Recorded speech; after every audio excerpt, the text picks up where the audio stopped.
Hi, my name is Twiggs, of Twiggs & Co. Sometimes, during meetings, Anna and Vicky start talking about random things. They can go on for a while, so sometimes they get edited and put online. I don't have thumbs. That's what they're for. So enjoy this video, talking about a possible solution, or a cool way to set up some societies. It sounds like there would be more pets and treats at a place like this, so it's Twiggs approved. I've walked by this tent like 800,000 times. Never has done, he's always just in his tent, like living, surviving. What ill has he done to society? I just fallen out of it. Right? We are punishing you for falling out of society. Or falling on hard times. Or being poor. Any other thing. And see, that's the issue with, so that's the issue. That's the fault of the patriarchy. So we talk about how it's a beautifully designed system. It's a self-sustaining thing. All these things, they built a system that's so narrow that unless you fit this subset of category, you fall out of it. So effectively what this is doing is, so you have the patriarchy, and then you have all these people that are being disillusioned, and it's like a molehill that builds up. And so right now where we're at is the molehill has built up to such an extent, and it's foundation of sand, because all of these people got excluded, and there are just more of us, so it's a numbers game. The people that have been controlling it haven't designed it to be able to shift and transition and get these people and be inclusive. So if the trick about building an inclusive society is, what it does is, instead of taking this thing and setting it on top of a molehill that's sand, that's not foundationally secure, what it does is it creates inclusivity. So it takes these people and then it makes the thing bigger. And so instead of going up on like this pile of sand, what you're doing is you're integrating that pile of sand and turning it into things that are purposefully designed to have an inclusive and a society that serves, an economy that serves the society that lives within it. It just goes back to that. So, but the patriarchy and capitalism do not want us to succeed. If we have enough technology, this is just me going on like a rant. We have enough technology, we have enough resources and manpower and knowledge and capability and all of the things. We literally could solve all of the world's problems tomorrow, and we just choose not to. Well, the patriarchy creates systems that prevents us from succeeding. We could support each other. We have enough money and wealth and food to feed everyone in the world, and we don't. And so, all of our, sorry, go ahead. I'm just riled up. So no, that's good. And please don't apologize. Don't their language, patriarchy in our language. You're apologizing for showing emotion and expressing how you feel and how you think. That's colonialism in our language. It's everywhere. Okay, so with that, like microplastics. So with that, popped microplastic. But it's delicious. I forgot what I was going to say. I distracted myself with a Beth Birchfield type comment, and I was giggling at that. Something about the patriarchy and systems and structures and. Oh, okay. So choosing, the choosing thing. That's not entirely true, because a whole lot of us are choosing to step outside and choosing to actually address that. So even that language would benefit from being shifted into it. No, you can see us now. What we're looking for now, what we're going for, is a tipping point. So then this gets to what Malcolm Gladwell talks about in his book, The Tipping Point, which is actually a really short audiobook. It was like 4.5 hours. Okay. So once we get a certain number, once we get a certain amount of mass behind us, then things start changing. You can see this. So it's already started. So if you look at the demographic makeup of the people in Congress, if you look at the demographic makeup of the people in the Senate, if you look at the number of organizations who are intentionally looking for DEI trainings, as indicated by the proliferation of people who are registering LLC names that have to do with diversity, equity, and inclusion, or some sort of training in that way. So it's happening. And now the trick is it going to happen fast enough? One question. Second question is are we going to be able to manage this change well? third is, are we going to be able to survive there? And then this fourth part is going to be really interesting, because it's like, that's part of what we're working for, is like we're teaching how to do these things. And so it's integration of the systems. And then also, can we make sure not to fall into the same traps that our forefathers fell into, of getting so averse to change that they created a system that doesn't allow for, like people on the autistic spectrum to be able to succeed at a job, because a job has this framework, this lens of looking at what success is. But if we broaden that, you get to succeed more times. Like, why is this a bad thing? Well, it's different, and we've been trained to think the different is wrong. 100%. So we need to get somebody in Boulder City Council or whatever to get that ordinance away, or look at some of the other inputs and outputs of like homelessness and be like, all right, what is standing in the way? So a lot of times, like for these tiny homes, zoning issues stand in the way. So if you get city planners and city architects and city council members to change the zoning to then allow for tiny homes, that then allows like Housing First Colorado, that would allow them to put tiny homes in more places, or it would remove one of the many barriers that they have to overcome to put tiny homes in new places. Then you get these homeless camps, you put them over there, you're reintegrating them back into the workforce, into a society that has, like, a lot of us are thinking about this, and a lot of like more and more entrepreneurs are looking to hire neurodiverse people. And so with that, we connect with groups like Kite and Dart and Commons on Champlain, all these other locations, and we get those people doing accelerators and training programs. Or Emily Griffith Technical College, you could do them. They're great at that. Or whatever, you get them doing training things at this little tiny home village, and then you reintegrate them back into the workforce. And you know what?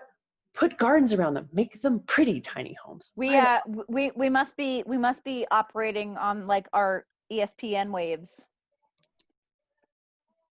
because I had this whole, like, I was so mad, and I was like, I'm just gonna write about this. I'm gonna like change this. I'm so fucking mad. I guess I'm gonna have to run for Boulder City Council. I'm so fucking mad. I'm just like, so I was writing that exact thing, right? Like, why do we have these empty parking lots all around the city? Like, there's nothing happening on these parking lots ever. Who is using these parking lots? Seems like that would be a good spot to have tiny homes. Squatters' rights. Right? Because squatters' rights, which foundationally come out of being fucking just racist as shit to Native American peoples and intentionally trying to steal land, that's why squatters' rights are so strong, especially out here. But because that's so strong, if that business owner were to welcome people or welcome tiny homes in, getting them removed, holy cow. And like, so if you had, so I was thinking on that exact same line that you were, right? Like I was just so fucking mad. I'm just mad. So if you had like a business who owned that property, who is legitimately not doing anything, I've never seen a car parked on there ever. What's happening? You're paying taxes and nothing's happening on this property. Then you get like a nonprofit like Housing First Colorado to come and manage that tiny home community, right? And then that business owner gets a tax break either from the city or like an enterprise zone or whatever. They get a tax break utilizing it because the nonprofit's on that space. You're donating that space to a nonprofit. And then you have like, later on, you have like a capital campaign and have like a building. And in that building would be, I think you had talked about it when you were on a walk. You're like, look at this building. Like, this could be like these things on this floor and this thing on this floor and like affordable housing on this floor. So if you had something like same cafe and where you could like donate your time for a meal, or you could just work there to be paid. And then you had all of the things that you said, all of those groups together, right, in the building. And then everyone is like working together as a co-op and making money, and you have investors and there's nonprofits involved, so you can get grants. And then I keep coming back to this idea of having a debt collection agency, which seems nefarious on the like on the first level, you have a debt collection agency, but it's like a community wealth building center, right? And so you have a debt collection agency in there because that's going to be like a huge revenue source. And then you can acquire debt for just a ridiculous, like pennies on the dollar, right? Where like $100,000, John Oliver did this on HBO. He bought like $1 million worth of student loan debt or medical debt for like $15,000, and he forgave it all on air. He was just like, I forgive it. It's my company. I forgive it. You could do that. You could create a student loan debt collection company in this like community wealth building center where you have all of those things that you just mentioned. You have the tiny homes, you have like people working in the community. And like you could either pay your debt and service your debt like you normally would, or you can volunteer like 10,000 hours, whatever, and your debt would be forgiven. And then like you live off like the interest, like you'd still be making interest off the loans and like all of this. So one of the things that I would like to see is like, okay, so we have like for-profit, nonprofit, and then we have this public benefit thing that kind of lives in the center. So I don't think tax code in most places has caught up to the whole public benefit thing. And it would be really cool if public benefit designated organizations were able to receive donations. Organizations globally are very interested in solving these issues that the 17 goals speak to. And there's money attached to a number of them. There are foundations that are like, if you can show that you're making impact on goal number 12, then we will give you money, basically. So I don't know if there's like a 501c3 caveat to that, but it would be really cool if you could set up your debt collection agency like that, and then have it be able to take like donations and grants and whatever to address this goal, and then also like, yeah, just forgive debt, and then be like, oh, hey, technically this is going to look awful on the books, but we're going to do it anyway because Honestly, but honestly, the way that like debt and interest works, like you don't even have to gouge people to make a profit. Interesting. Today is Thursday the 17th. Because you can buy people's debt for so little money, right? Just like $1 million worth of debt for $15,000. And so you service the loan just like a normal servicing. And some people are like, and most I don't know that quantification, but there's going to be a large subset of people who are like, I'm not going to volunteer, right? Like like we don't need to gouge people, but you can just legitimately make money off healthcare off healthcare bills, off student loan debt, like, and just pennies, but you have to have capital to do it, right? You have to have, I need $25,000 to buy this debt. But you could make so much money on just servicing the normal loan. 25 grand doesn't sound like that much. It's not. It's really not a lot for a company. And for HBO, it was nothing, right? Like John Oliver loves to just like spend HBO's money. Why not? And that's where this idea came from, is like he bought $1 million worth of medical debt for $15,000, which was not his money. It was HBO's money. And he just forgave it on air. Did HBO write this off as like a social good? Do you think that was even on their radar? And I have a follow-up question also. I don't know the books, but I don't know what I'm sure that they did it as a marketing stunt or just like part of his normal budget or whatever. So they probably didn't even like consider it charity. They're just like, it's just John like getting us ratings. Mm-hmm. So my follow-up question is, would this go under the waste management and repurposing branch of Twiggs & Co.? Waste management, because you're managing the waste of debt? Yeah. Might be a poetic license at its finest.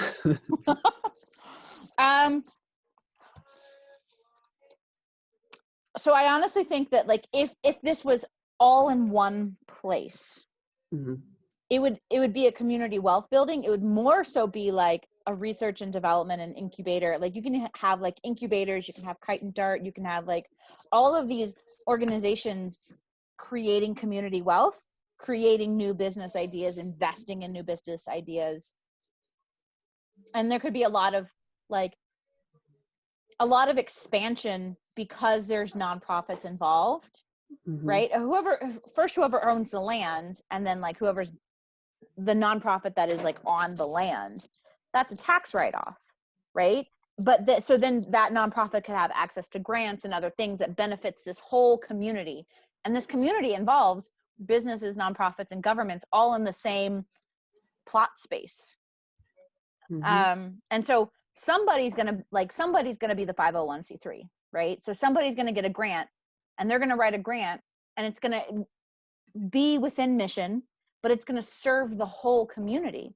And so, you have things like Same Cafe, you have incubators, you have like Commons on Champa, you have like angel investors, you have counseling, you have things like Casid counseling, right? Where like they're allowing counseling, like people pay for these counseling services. Then you have like these sort of organizations that are taking people off of the streets and being like, hey, I'm sure that you have this, you are a valuable member of society. Just because you don't have a house doesn't mean that you're not valuable. And like, how can we help? What can we do? Counseling, all of these things, right? Just to get people back on their feet. And then on the third floor, you have some sort of like sliding scale, affordable house, tiny house model, right? Where like people maybe on the first level, like there's like this garden or something, like a space where like people who are just coming off the streets are like, okay, I just want to camp because I'm not ready for that yet, right? Like I'm literally not ready for this process. And then you kind of like integrate them into society. And then there's affordable, like you kind of like move through society, right? You're like, okay, well, we're getting our basic needs here. And then we're like kind of business incubator hubs, businesses, Commons on Champa, like these meeting spaces, Alliance Center, those sort of things. And then you have affordable housing on the top, or like whichever level it would be. I don't know. Do you want to know what I want? What? You broke up. Do you want to know, like, so I want a shopping mall. I want an old shopping mall that is no longer functioning. Hold on, let me share something with you. This one. Okay. So this is an example. They took an old mall and they turned it into lofts, which is super cool, right? Well, malls also have like food courts, stuff like that. Cafeterias. Ton of roof space also for gardening, for whatever. Massive parking lots built in for whatever you want. Also, many cities have a grants to do with reclaiming old space. So like that's just money that is there. And this one, so then like mixing retail and all these other things as well. Like you know how big some shopping malls are? You could Totally have, that's its entire city. And what's really interesting though, if you look at like economic whatever's going on in the areas that these old decrepit malls are normally in, like they're places that could really use some economic like development and revitalization. And then so you get a program like co-starters also thrown in here, but not just co-starters, like triple bottom line accelerators, like we're talking about the Twiggs and Co one that's going to be dope. Oh my God. Holy cow. You could revitalize entire places. And then you do like bents and like have like, okay, so, you know, you can't use fossil fuels or you have to use a new technology or something like that. You start writing in little pieces like that into qualifications for whatever. You could take areas that are like old coal mines and old factory towns, and you could take them and theoretically you could turn them into carbon sinks. And they've done this with an entire country somewhere in the geographical region of Nepal. There is a country that is a carbon sink. And it's an effective model. And they're like, here, take our technology. You can learn from us. There's so many just abandoned malls, just like because people aren't like we don't shop the same. Millennials have killed malls. Yeah, because we don't have the jobs to like afford malls. We can't buy shit. We have too much student loan debt. So then we like buy our own student loan debt and we forgive it. You don't actually get to pick who you just buy like a lump sum. But okay, I'm gonna stop recording and then let's talk about some work.